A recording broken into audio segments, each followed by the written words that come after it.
Hey SSAA New South Wales family, after returning late last night, I thought it best that I bring you up to date with my observations surrounding the events of the latest legislation that's been passed.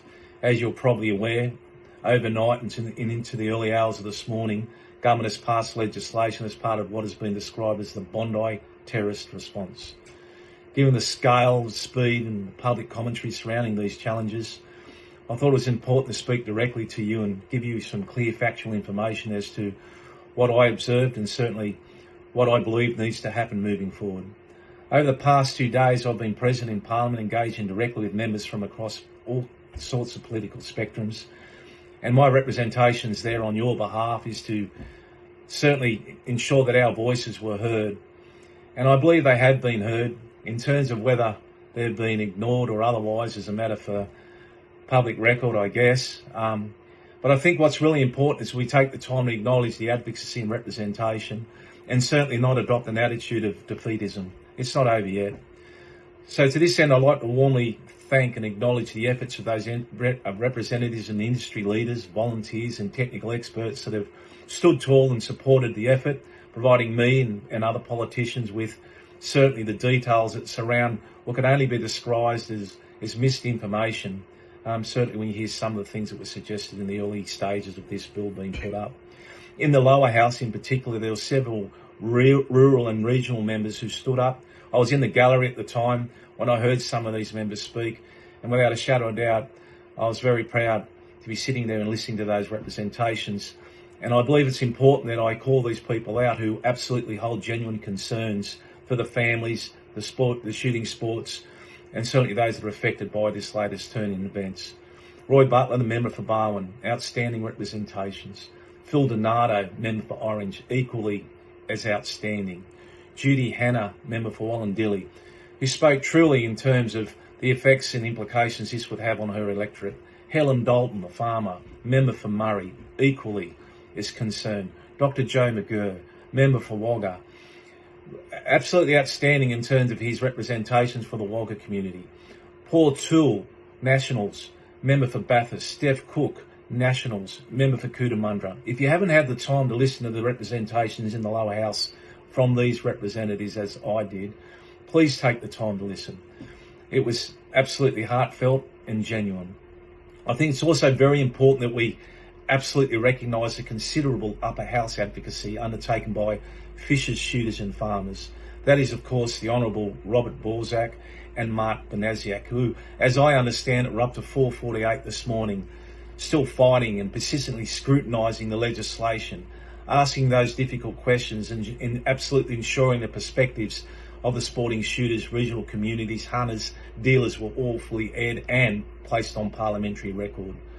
Certainly, we also acknowledge the strong and constructive engagement from industry partners such as James Walsh, CEO of SEPA, which is the Shooting Industry Foundation of Australia, Paul Britton, New South Wales Firearms Dealers Association President, who provide advice and guidance and more so practical insight on how these changes are going to affect compliant business employees and the broader shooting community.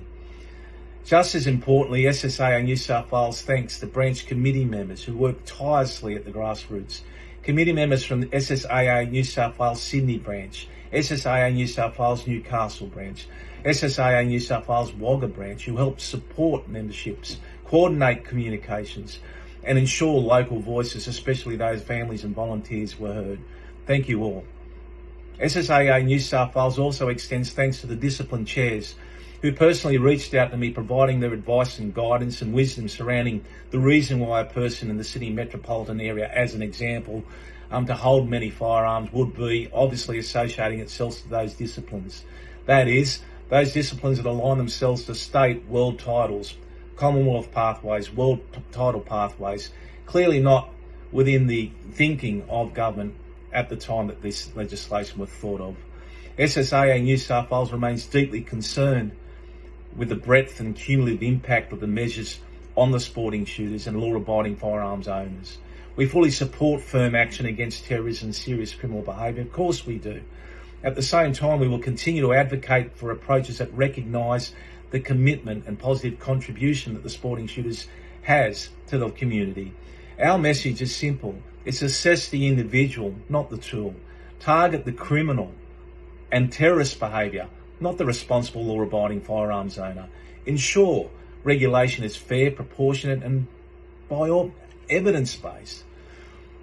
Looking ahead in 2026, SSAA New South Wales will take time to regroup, reflect and focus on our next steps. The year ahead, without a shadow of doubt, will be challenging.